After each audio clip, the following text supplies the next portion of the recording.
Hello, आप सभी को प्यार भरा नमस्कार। दोस्तों, आज की वीडियो में हम बात करेंगे हिंदी साहित्य का इतिहास। तो दोस्तों, स्वागत है आप सभी का एक बार फिर से हमारे YouTube channel Dhampur study point में। आज की वीडियो में हम बात करेंगे हिंदी साहित्य का इतिहास। जैसा कि आप सभी जानते हैं कि एक यूपी ट्रिपल एससी वीडियो का जो री एग्ज़ाम होने वाला है, उसकी अभी एक लीक खबर आई है कि 18 या 19 जून को उसका एग्ज़ाम होगा। दो शिफ्ट होंगी एक एक दिन में। तो उसी को देखते हुए हम आपके लिए लेकर आए हैं हिंदी साहित्य का इतिहास, क्योंकि आप सभी जानते हैं कि यूपी ट्रिपल एससी वीडियो के एग्ज़ाम में हिंदी साहित्य अपना एक महत्वपूर्ण भूमिका निभाता है। इसलिए दोस्तों, हम हिंदी साहित्य का इतिहास लेकर आए हैं और आगे हम हिंदी की बहुत सारी महत्वपूर्ण वीडियो आपके लिए लेकर आएंगे। और दोस्तों, जी के जीएस भी आपके लिए हम प्रीवियस ईयर के क्वेश्चंस लेकर आएंगे जो भी यूपी ट्रिपल एससी वीडियो में आते हैं।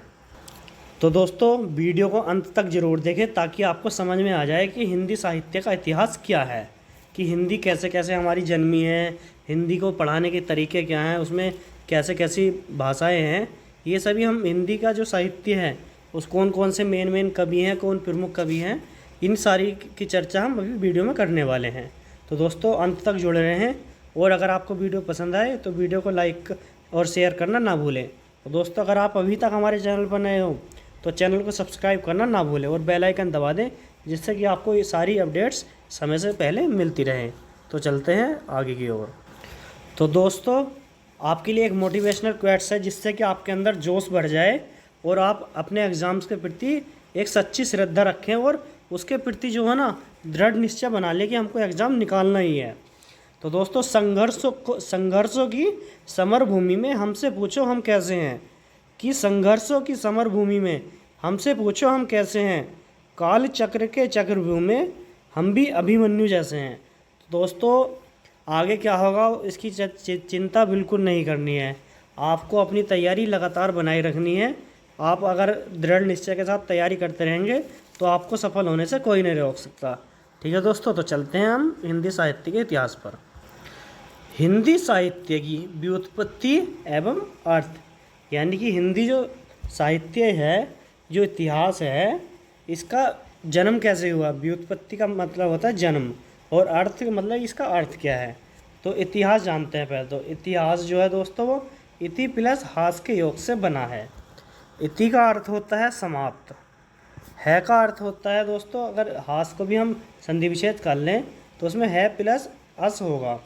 तो है का अर्थ होता है निश्चित और अस का अर्थ होता है होना, अर्थात जिसकी निश्चित रूप से समाप्ति हो चुकी है उसे इतिहास कहते हैं।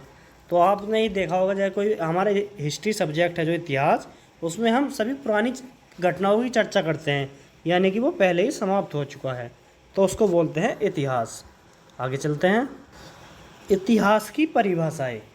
दोस्तों, अगर हिंदी साहित्य का इतिहास पढ़ लें पहले तो इतिहास की परिभाषाएँ जान लीजिए, फिर आपको हिंदी साहित्य की परिभाषाएँ बताई जाएंगी और पूर्ण रूप से डिटेल से आपके सामने चर्चा होगी। तो महर्षि जो वेद व्यास जी थे, उनके अनुसार इतिहास क्या है। ऐसी रचना जिसमें धर्म, अर्थ, काम, मोक्ष इन चारों पुरुषार्थ के उपदेशों का समन्वय किया जाता है तथा जिसमें पूर्व में घटित हो चुकी घटनाओं का समावेश किया जाता है, उसे इतिहास कहते हैं। तो दोस्तों, जैसे मैंने बताया कि जो घटनाएं पहले हो चुकी हैं वो सभी इतिहास हैं। प्रोफेसर कार्लाइल के अनुसार इतिहास एक ऐसा दर्शन है जो पूर्वजों द्वारा शिक्षा प्रदान करता है। तो ठीक है दोस्तों, जैसे हमारे पूर्वज हैं महाराणा प्रताप, पृथ्वीराज चौहान, उन्होंने जो संघर्ष किया है अपने देश के लिए, अपनी जाति के लिए, अपने धर्म के लिए, हम उनकी जो घटनाएं पढ़ रहे हैं उसी को इतिहास बोलते हैं। तो ये क्या है, हमारे पूर्वजों द्वारा शिक्षा प्रदान करता है, यानी कि हम पूर्वजों को देखकर अपने शिक्षा ग्रहण करते हैं कि हमारे पूर्वज कैसे थे, हमारे पूर्वजों ने क्या किया है। ठीक है दोस्तों, अब आते हैं दोस्तों हम साहित्य शब्द की व्युत्पत्ति एवं अर्थ। तो जो साहित्य शब्द है दोस्तों, वो बना है सा प्लस हित प्लस ये, इसके योग से बना है, जिसका शाब्दिक अर्थ होता है मिश्रण। यानी कि साहित्य का शाब्दिक अर्थ क्या होता है, मिश्रण, अर्थात गद्य पद के समेकित रूप को साहित्य कहा जाता है। जो दोस्तों गद्य होता है और जो पद होता है उसका जो समावेश रूप है, मतलब मिला जुला रूप, यानी कि मिश्रण, उसको ही हम साहित्य कहते हैं। इसमें कवि भी होंगे, लेखक भी होंगे, सभी का मिश्रण रूप होगा। अब दोस्तों हम देखेंगे कि साहित्य की परिभाषा क्या है।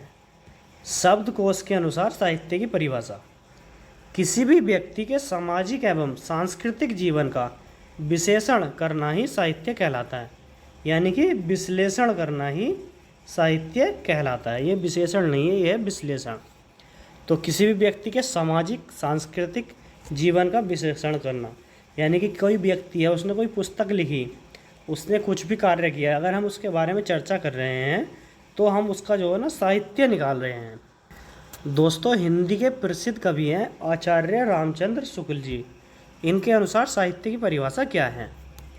तो प्रत्येक देश का साहित्य वहाँ की जनता की चित्तवृत्तियों का संचित प्रतिबिंब होता है। यह निश्चित है कि इन चित्तवृत्तियों में जैसे जैसे परिवर्तन आता है वैसे वैसे ही साहित्य के स्वरूप में भी परिवर्तन होता चला जाता है। ठीक है दोस्तों। तो आदि से लेकर अनंत तक, यानी कि दोस्तों जो पिछला वक्त बीत गया है और जो आगे आने वाला है, इन तक की चित्तवृत्तियों की परंपरा को देखते हुए या परखते हुए साहित्य परंपरा के साथ उनका सामंजस्य बैठाना ही साहित्य इतिहास कहलाता है। ठीक है दोस्तों। हमारे जो भी लेखक वगैरह हुए हैं हमारे पूर्व में, तो वे क्या हो गए, वे अब इतिहास ही बन गए हैं। उनके द्वारा जो पुस्तक लिखी गई है वो किस काल में लिखी गई है? वो लिखी गई है इतिहास के काल में, यानी कि पूर्व के काल में। तो इनका सामंजस्य बैठाना ही साहित्य इतिहास कहलाता है। दोस्तों हिंदी के जो है बहुत बड़े कवि हुए हैं डॉक्टर नगेंद्र। इनके अनुसार साहित्य की परिभाषा क्या है? साहित्य का इतिहास बदलती हुई अभिरुचियों एवं संवेदनाओं का इतिहास होता है, जिसका मुख्य संबंध आर्थिक एवं चिंतन जनात्मक परिवर्तन से माना जाता है। ठीक है दोस्तों। इनका जो संबंध है वो मुख्यतः आर्थिक और चिंतक जनात्मक से माना जाता है। साहित्य लेखन की प्रमुख पद्धतियाँ। अब दोस्तों अगर हम साहित्य पढ़ रहे हैं तो इसको कैसे लिखा जाता है, इसकी प्रमुख विधियाँ देखते हैं। तो साहित्य भाषा के साहित्य का इतिहास लिखने के लिए प्रमुखतः निम्नलिखित 4 पद्धतियों का प्रयोग किया जाता है। तो दोस्तों साहित्य लेखन की प्रमुख कितनी विधियाँ हैं? वो है 4 विधियाँ। पहली है वर्णानुक्रम पद्धति, दूसरी है कालानुक्रम पद्धति, तीसरी है वैज्ञानिक पद्धति और चौथी है विधेयवादी पद्धति। तो दोस्तों ये चारों पद्धति आपको याद रखनी है। ठीक है दोस्तों। इनसे डिटेल से इतना ज़्यादा कुछ नहीं पूछा जाता है, केवल ये पद्धतियों के बारे में पूछा जाता है। तो हिंदी साहित्य का इतिहास लेखन का आरंभिक स्वरूप। हिंदी साहित्य इतिहास लेखन की वास्तविकता शुरुआत तो 1839 से मानी जाती है। दोस्तों जो हिंदी साहित्य का लेखन है, यानी कि इतिहास में जो हिंदी की पुस्तकें वगैरह लिखी गई हैं, जो साहित्य लिखा गया है, वो 1839 से माना गया है। परंतु इससे पहले भी अनेक ऐसी रचनाएं प्राप्त होती हैं, हमारे इतिहास में ऐसी रचनाएं मिलती हैं जो 1839 से पहले की भी हैं, जिससे हिंदी साहित्य का इतिहास के कुछ लक्षण देखे जा सकते हैं। ठीक है दोस्तों। ऐसी रचनाएं हैं 1839 से पहले की, जिसमें जो है हिंदी साहित्य का जो गुण होता है, लक्षण होते हैं, वो उसमें देखे जा सकते हैं। दोस्तों हिंदी साहित्य की कुछ प्रमुख रचनाएं हैं और प्रमुख उनके रचनाकार हैं। जैसे रचना का नाम है 84 बैसड़ की वार्ता। इसके लेखक कौन है दोस्तों? या रचनाकार? वो है गोस्वामी गोसाई गोकुलनाथ। ये दोस्तों आपको एग्ज़ाम में बहुत ही सहायता प्रदान करेगा। आप इस वीडियो को देख लीजिएगा, 2-3 बार देखिए, चाहे रिपीट कर करके, आपके एग्ज़ाम में बहुत ही सहायता करेगा। नेक्स्ट पुस्तक है दोस्तों 252 बैसड़ की वार्ता। तो इसका जो है लेखक का नाम हमें मिला नहीं है दोस्तों कहीं पर भी। अगर आपको मिले तो आप कमेंट करके ज़रूर बताना। ठीक है दोस्तों। आगे चलते हैं। आगे है भक्तमाल। इसके जो रचनाकार हैं वो कौन है दोस्तों? वो है नाभादास। ये दोस्तों आपने कहीं पर सुनी भी नहीं होंगी, ऐसी ऐसी पुस्तक हैं। वल्लभ दिग्विजय। इसके जो लेखक रचनाकार हैं वो है यदुनाथ। कालिदास हजारा। इसके जो लेखक हैं वो है कालिदास त्रिवेदी जी। कविमाला के लेखक कौन है? वो है हरिराम तुलसी जी। सुंदरी तिलक के वो है हरिश्चंद्र जी। राग कल्पद्रुम राग सागरोद्भव, इसके हैं कृपानंद व्यास देव। आगे चलते हैं। नेक्स्ट है दोस्तों विचित्रोपदेश। इसके हैं कक्षेदी तिवारी जी। विद्वान मोद तरंगिणी, इसके हैं सुब्बा सिंह। ठीक है दोस्तों, ये दोस्तों आपको सारी की रचनाएं ये याद रखनी है, आपको एग्ज़ाम में बहुत ही महत्वपूर्ण साबित होगी आपके लिए। नेक्स्ट है दोस्तों काव्य निर्णय, यह है बिखरी दास जी की। भक्त नामबली, यह है ध्रुवदास जी की। कवि नामबली, यह है सुदन जी की। मूल गुसाई चरित, यह है बाबा बेड़ी माधव दास की। कवित रत्नाकर, यह है मता दिन की। दोस्तों अब हम बात करेंगे जो हिंदी साहित्य के इतिहास के आरंभ के 5 लेखक, जो जिन्होंने सर्वप्रथम मतलब प्रारंभ में जब हिंदी साहित्य का इतिहास प्रारंभ हुआ था, उसके 5 लेखक कौन कौन हैं। सर्वप्रथम प्रयास करता है गारसा दे तासी, जो कि 1839 में इन्होंने प्रयास किया था हिंदी साहित्य लिखने का, और ये कहाँ के रहे हैं, ये हैं फ्रेंच के। सेकंड पर है सर्वप्रथम प्रसिद्ध भारतीय इतिहासकार, वो है शिव सिंह सेंगर, जो कि 1883 में हिंदी के साहित्यकार हैं।